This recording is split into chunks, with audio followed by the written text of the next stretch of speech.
153, 154, এই হলো 155 মহারাজ। হিসেবে বড় গোলমাল হয়েছে মহারাজ। কি গোলমাল? মহারাজ, গত মাসে আমাদের রাজকোষে খাজনা জমা পড়েছিল 227 টাকা, তার আগের মাসে জমা পড়েছিল 342 টাকা, কিন্তু এ মাসে জমা পড়েছে মাত্র 155 টাকা। এ তো ভারী চিন্তার বিষয় মন্ত্রী। সেনাপতি, তুমি শীঘ্র খোঁজ খবর নাও, আমার রাজ্যের প্রজারা কেন ঠিক মতো খাজনা দিচ্ছে না। আগে তো এরকম হতো না। যথাজ্ঞা মহারাজ। যদি না পাই খাজনা, পিঠে বাজাবো বাজনা। প্রণাম মহারাজ। হ্যাঁ বলো প্রহরী, কি সংবাদ? মহারাজ, এবার সবাই কিছু না কিছু খাজনা দিলেও এই চাষি এবার কোনো খাজনাই দেয়নি। হ্যাঁ, এত বড় আস্পর্ধা তোমার! খাজনা দাওনি কেন? হুজুর, এবার অনাবৃষ্টিতে আমার 1 বিঘা জমিতে একটুও ধান হয়নি। ধার করে সংসার চালাচ্ছি। খাজনা কোথা থেকে দেব মহারাজ, আপনি বলুন। তো সত্যি মহা মুশকিল। এত অভাবে দিন কাটছে, কিভাবেই বা খাজনা দেবে বলো তো? যাও যাও, তুমি বাড়ি যাও। ধন্যবাদ মহারাজ। সেনাপতি, বলুন মহারাজ। খাজনা না দেওয়ার কারণ তো বোঝা গেল। এবার তুমি আর মন্ত্রী দুজনে মিলে প্রজাদের প্রত্যেকের বাড়ি বাড়ি গিয়ে খোঁজ করে দেখো কে কি সমস্যায় রয়েছে। তারপর দেখি একটা কোনো উপায় তো বের করতেই হবে। নিশ্চয়ই মহারাজ। দেখো দেখো, মন্ত্রী সেনাপতি এদিকে আসছে মনে হচ্ছে। চলো চলো, ঘরে চলো। শোনো মহারাজ, ওই তোমাদের খোঁজ খবর নিতে পাঠিয়েছেন। কি বলতে চান বলুন। তোমাদের মধ্যে অনেকেই মাঝে মধ্যে খাজনা দিতে পারছো না, তাই মহারাজ জানতে চেয়েছে তোমাদের মধ্যে কার কার আর্থিক সমস্যা আছে। না মন্ত্রীমশাই, আমাদের কোনো দুঃখ নেই, কোনো কষ্ট নেই, আমরা সবাই খুব ভালো আছি। শুধুমাত্র অনেকের চাষবাস তেমন ভালো হয়নি তো, তাই খাজনা দিতে পারিনি। আচ্ছা, তার মানে তোমরা সবাই কুশল মঙ্গলেই আছো, এ কথা মহারাজকে বলবো, তাই তো? হ্যাঁ মন্ত্রীমশাই, আর মহারাজকে আমাদের তরফ থেকে প্রণাম জানাবেন। দেখেছো সেনাপতি, আমাদের রাজ্যে কারো কোনো অভাব নেই, অভিযোগ নেই। মহারাজ শুধু মধু আমাদেরকে খাটান।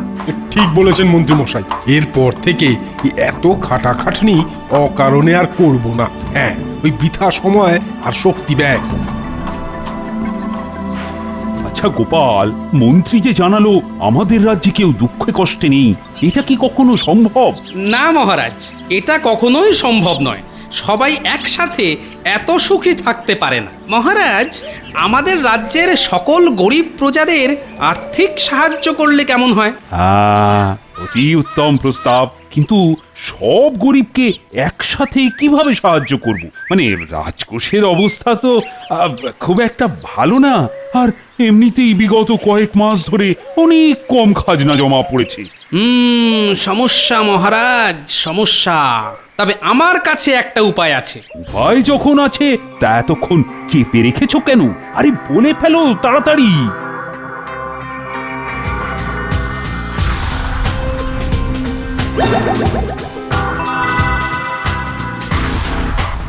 আচ্ছা, তাহলে আজ রাতে তুমি ওই গাছতলায় এসে দাঁড়িও, আমি ঠিক চলে আসবো। আচ্ছা মহারাজ, এখন আমি চললাম। হ্যাঁ, এসো এসো।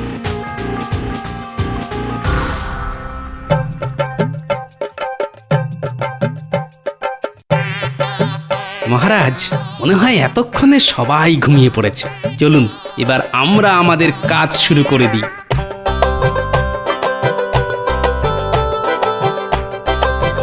এটা ন্যাপলাদের বাড়ি। ন্যাপলার বাবা অনেক দিন ধরে কাশিতে ভুগছে, কিন্তু টাকার অভাবে বৈদ্যকে দেখায়নি। সত্যি এইভাবে অসুখে ভুগতে থাকলে ও রোজগারপাতি করে সংসার চালাবে কিভাবে?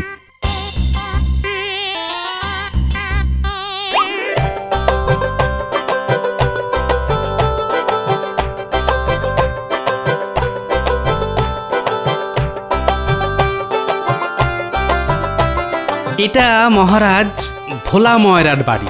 এমনিতে আগে ওর দোকানে ভালোই কেনা বেচা হতো, কিন্তু বিগত কয়েক মাস ধরে সেই রকম দুধের যোগান না হওয়ায় ওর আর্থিক সমস্যা থাকলেও থাকতে পারে।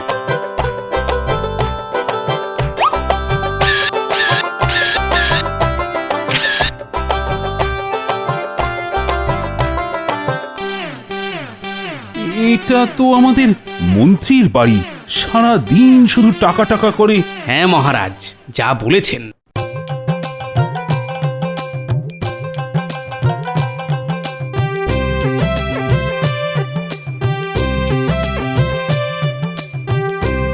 দেখি একটু পরীক্ষা করে এই 15 ভরি সোনার হারটা মন্ত্রীর বাড়িতে দিয়ে দিই। দারুণ বুদ্ধি মহারাজ। দেখবেন গ্যাটের কড়ি খরচ না করে সকাল সকাল 15 ভরির গয়না পেয়ে মন্ত্রীর মাথা খারাপ না হয়ে যায়। যা বললেছ।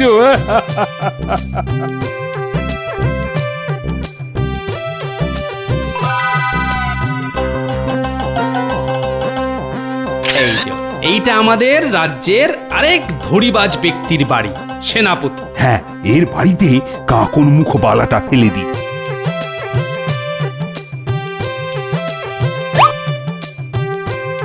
আমাদের কাজ আপাতত শেষ। চলি মহারাজ, নইলে গিন্নি আবার যুদ্ধ শুরু করে দেবে।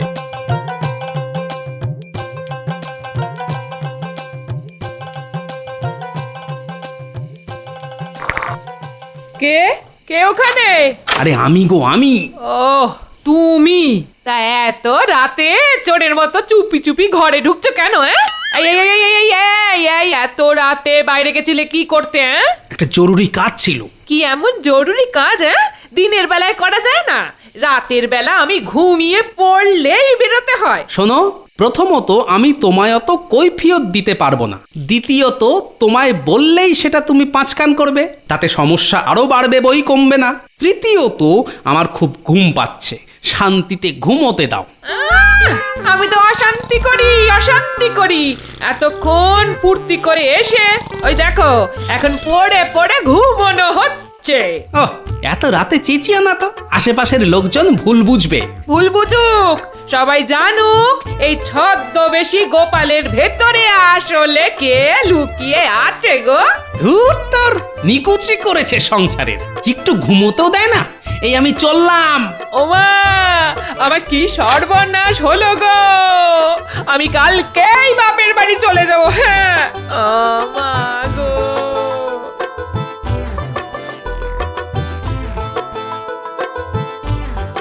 রানীমা, আপনার সাথে অনেকে দেখা করতে চায়।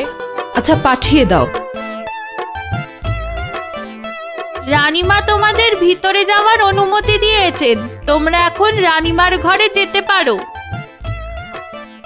বাবা, এ তো দেখছি রাজ্যের সবাই একসাথে চলে এসেছো। হ্যাঁ রানীমা। আচ্ছা বলো, তোমরা কি বলতে চাও? রানীমা, আমাদের সকলের বাড়িতে কালকে রাতে কেউ কিছু কিছু সোনার গয়না ফেলে গেছে। আজ সকালে উঠে দেখতে পেয়ে ভাবি কেউ যদি চুরি করে আমাদের সাহায্য করার জন্য দিয়ে যায়, তাই ফেরত দিতে এসেছি। তা পেয়েছো যখন রেখে দাও না তোমাদের কাছে। না রানীমা, না না না, এটা হয় না। কান্নাকার গয়না, আমরা গরিব হতে পারি কিন্তু অসৎ নয়, তাই এই গয়না আপনার কাছে ফেরত দিতে এলাম। আপনি মহারাজকে বলে যার গয়না তাকে দেওয়ার ব্যবস্থা করুন রানীমা। আচ্ছা ঠিক আছে, তোমরা গয়নাগুলো এখানে রেখে যাও। আচ্ছা রানীমা, প্রণাম।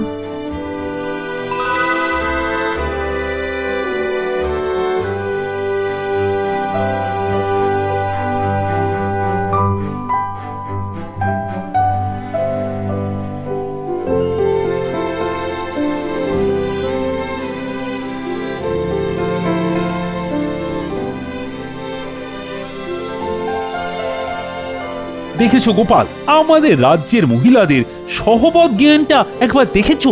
রাজাকে দেখে যে মাথায় ঘুমটা দিতে হয় সেটা ওরা জানে। হ্যাঁ মহারাজ, ঠিক বলেছেন, কিন্তু ওই ঘুমটা খুলে দিলেই দেখবেন কারো মুখে কিন্তু হাসি নেই, কেমন একটা কালো মেঘের মতো গুমোট ভাব। কেন বলো তো? হয়তো অর্থকষ্ট। আরে ঠিক আছে ঠিক আছে, আমি পরে এই ব্যাপারে তোমার সঙ্গে কথা বলবো। মহারানীর সাথে দেখা করেই আমি সভায় আসছি। তোমরা সবাই গিয়ে বসো। হ্যাঁ, যথা আজ্ঞা মহারাজ।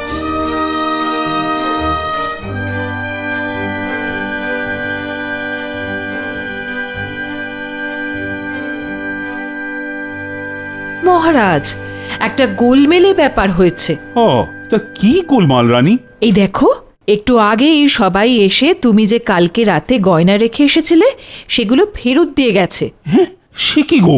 হ্যাঁ গো, কিন্তু অদ্ভুত ব্যাপার হলো আমার 15 ভরি গলার হার আর ওই কাঁকন মুখ বালাটা কেউ দেয়নি। তার মানে কি যাদের কাছে এই গয়না দুটো আছে তারা সত্যিই গরিব? ও মা, তুমি অত হাসছো কেন? হাসবো না, আমি যা ভেবেছিলাম একেবারে ঠিক তাই। কেন, কি ভেবেছিলে গো? ওই 15 ভরি হার মন্ত্রীর বাড়ি আর তোমার কাকন মুখ বালা সেনাপতির বাড়িতে রেখে এসেছিলাম। জানি ওরা এত মাইনে পাওয়া সত্ত্বেও লোভ সংবরণ করতে পারবে না। ও, এ তো খুব স্বাভাবিক ব্যাপার। আজকে রাজসভা কেমন ফাঁকা ফাঁকা মনে হচ্ছে। হ্যাঁ মহারাজ, মন্ত্রী আর সেনাপতি এখনো অনুপস্থিত। ঠিক আছে, তাদের জন্য তাহলে কিছুক্ষণ অপেক্ষা করা যাক। বাবা, এতক্ষণে সময় হলো? মহারাজ আর বলবেন না, সকাল সকাল গিন্নির সাথে একজোট হতে হলো না। আচ্ছা, সে কথা বাদ দাও। আসল কথা হলো আমাদের রাজ্যের প্রজাদের আর্থিক কষ্ট কারো থাকুক বা না থাকুক, তাদের সংসারে কিন্তু কিছু না কিছু সমস্যা আছে। কি বলো গোপাল? হ্যাঁ মহারাজ, সমস্যাটা নারীর সংক্রান্ত। ওই শুরু হলো টেকর গুলতানি। এই তুমি চুপ করো তো মন্ত্রী, কোনো কাজে না। কেন মহারাজ, আমি আর সেনাপতি গিয়ে প্রত্যেক বাড়ি বাড়ি পুরো চষে ফেলেছি। ওদের দুঃখ কষ্ট জ্বালা যন্ত্রণা কিছুই নেই। অনেক চষেছ, এবার বসে পড়ো। সমস্যাটা খুবই স্বাভাবিক। আমাদের গ্রামে সাধারণ লোকেদের মধ্যে স্বামীরা যা অর্থ রোজগার করে সে টাকা সংসার চালাতেই খরচ হয়ে যায়। ফলে তাদের স্ত্রীরা কিছু সঞ্চয় বা সংসারের জন্য নিজেরা কিছু করতে পারে না, তাই তারা স্বাবলম্বী হতে চায়। হ্যাঁ, তুমি ঠিকই বলেছ গোপাল, কিন্তু নারীদের স্বাবলম্বী যে করব তার জন্য তো একটা রাস্তা আছে। আরে তারা তো আর চাষাবাদ করতে যাবে না। উপায় একটা আছে, কিন্তু এই অত ভনিতা না করে বলে ফেলো তো। মহারাজ, আমাদের রাজ্যের নারীরা হাতের কাজ আর কুটির শিল্পে খুবই দক্ষ। তারা সংসারের কাজের পাশাপাশি নানান রকম হাতের কাজ করে থাকে। এই যেমন সেলাইয়ের কাজ, গাছের পাতা দিয়ে মাদুর, পাখা বানানো, মাটির পুতুল, অনেক কিছু। হ্যাঁ গোপাল, ঠিক বলেছ। আর আমাদের কৃষ্ণনগরের মাটির পুতুলের তো জগৎজোড়া নাম। হ্যাঁ মহারাজ, তাই ওদের কাজ যদি সবার সামনে মেলার মাধ্যমে তুলে ধরা যায় তাহলে অনেক উপকার হবে। আর আমাদের পুরুষতান্ত্রিক সমাজে নারী কল্যাণেরও এক নতুন যুগের সূচনা হবে। অসাধারণ চিন্তা ভাবনা গোপাল, সত্যি এ কথা আমার মাথাতেও আসেনি। কিন্তু মহারাজ, মেলাতে লোকজন আসবে তো? আসবে না মানে? নিশ্চয়ই আসবে। তুমি আর সেনাপতি, আশেপাশের সকল রাজ্যের রাজা, মুর্শিদাবাদের নবাব সবাইকে আমাদের রাজ্যের মেলায় আসার জন্য আমন্ত্রণ জানাবি। যথা আজ্ঞা মহারাজ। কিন্তু কোনো কিন্তু না। আর গোপাল, বলুন মহারাজ। তুমি গ্রামের সবাইকে জানিয়ে দাও এই মেলাতে তাদের নিজেদের ইচ্ছে মতো হাতের কাজ, হাতে তৈরি খাবার দাবার সব কিছু বিক্রি করতে পারবে। ঠিক আছে মহারাজ।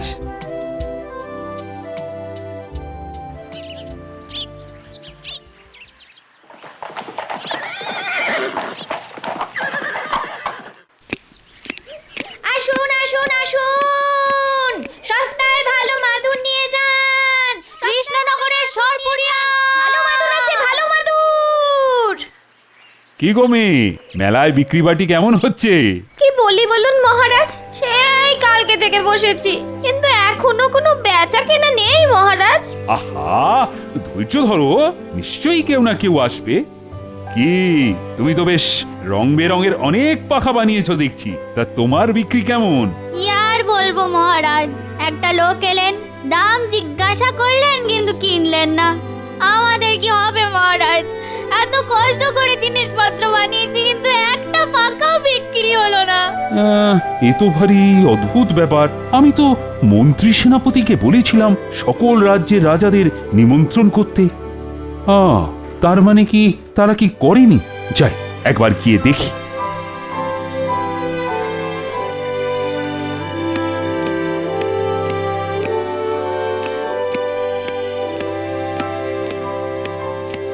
মহারাজ, আপনি আমাদেরকে ওই দেখা করতে বলেছেন?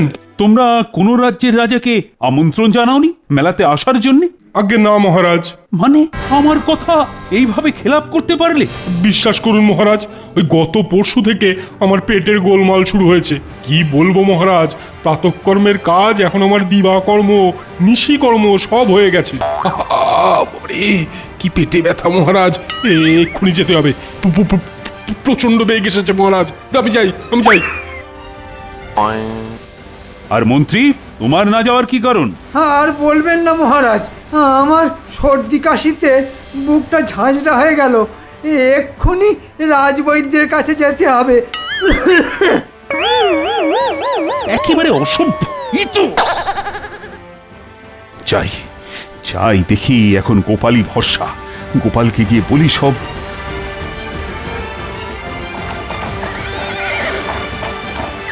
ওই আরে গোপাল আছো নাকি?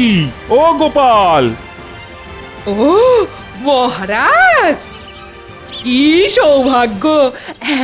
আসুন আসুন, ভেতরে এসে বসুন। না গোপাল বউ, আমি আজ বসতে আসিনি, মানে একটা সমস্যার সম্মুখীন হয়ে গোপালের কাছে এসেছি। তুমি একটু গোপালকে ডেকে নাও না। কিন্তু উনি তো সেই কাক ভরে একটু বেরিয়েছেন।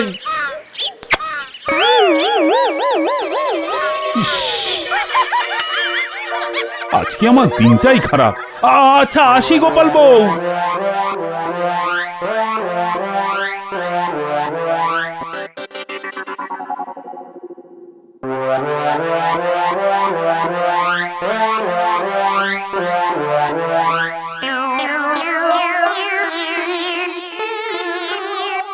মহারাজ, মহারাজ! কে গোপাল? একবার মেলার মাঠে দেখবেন, চলুন। এই কালকে তুমি কোথায় ছিলে বলো তো? সব বলবো মহারাজ, একবার আপনি আমার সাথে মেলার মাঠে চলুন। নতুন আর কি দেখবো? ফাঁকা মাঠ, শুধু সারি সারি পসরা সাজানো। একবার চলুনই না।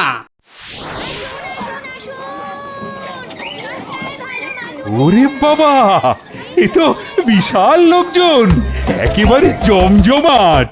জমজমাট মানে জমজমাট, একেবারে মেলা জমে ক্ষীর, কাতারে কাতারে ভিড়। ওই তো নবাবকে মাটির পুতুলের দোকানের সামনে দেখা যাচ্ছে। ওটা তো খামবাজের রাজা মনে হচ্ছে। তা সবাইকে কে আমন্ত্রণ করলো? এই অধম গোপাল মহারাজ। সাবাস গোপাল, সাবাস। অসাধারণ কৃষ্ণচন্দ্র, কি শিল্পের নমুনা! তোমার রাজ্যের নারীরা যে এত পারদর্শী তা তো জানতাম না। এই তো নিতান্তই সামান্য প্রয়াস। কৃষ্ণচন্দ্র, বলুন বলুন খাম্বাজরাজ। আপনার রাজ্যের মাটির পুতুলের অনেক নাম শুনেছি, আজ সচক্ষে দেখলাম। এক কথায় কোনো তুলনাই হয় না, বুঝলেন? মেলার সব মাটির পুতুল আর সব নকশা করা হাত পাখা আমি কিনে নিয়েছি। আমাদের রাজ্যের মেলাতে আসার জন্য আপনাদের অশেষ ধন্যবাদ। ধন্যবাদ তো আপনারই প্রাপ্য। আর গোপাল, ওই তো আমাদের সকলকে আমন্ত্রণ জানিয়ে এসেছে, এর জন্যে ওকেও ধন্যবাদ। এখন তাহলে চলি, অনেকটা পথ যেতে হবে তো। শোনো কৃষ্ণচন্দ্র, মেলায় সকলে কত আশা করে কত রকমের জিনিস বানিয়ে এনেছে, তাই যেগুলি বিক্রি হবে না সেগুলো সব মুর্শিদাবাদে পাঠিয়ে দেবে, আমি দাম দিয়ে দেবো। আপনার মহানুভবতায় আমি কৃতজ্ঞ নবাব বাহাদুর। আরে মহানুভবতা ছাড়ো, ওটা আমার কর্তব্য। আমি এখন চলিয়ে। আসুন আসুন আসুন। গোপাল, তুমি আজ আমার মুখ রক্ষা করলে। সত্যি গোপাল, তোমার জবাব নেই। কিন্তু মহারাজ, আপনার মুখে চুনকালি দেওয়ার জন্য যারা সদা প্রস্তুত তাদেরকে দেখুন, ওই যে তেলে ভাজা কুলফি খাচ্ছে।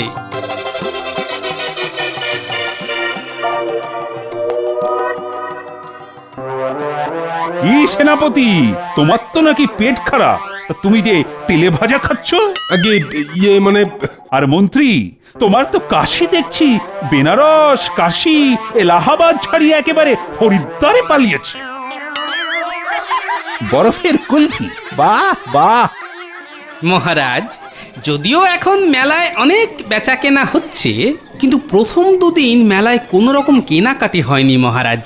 লাভের পাশাপাশি অনেক ক্ষতিও হয়ে গেছে। ঠিক বলেছ গোপাল, প্রজাদের এই ক্ষতির জন্য কিন্তু মন্ত্রী আর সেনাপতিকেই শাস্তি পেতে হবে। কি শাস্তি দেবেন মহারাজ? প্রথম দিনের ক্ষতির জন্য শাস্তি হবে ভিড়ের মধ্যে সকলের সামনে 500 বার করে কান ধরে উঠবোস।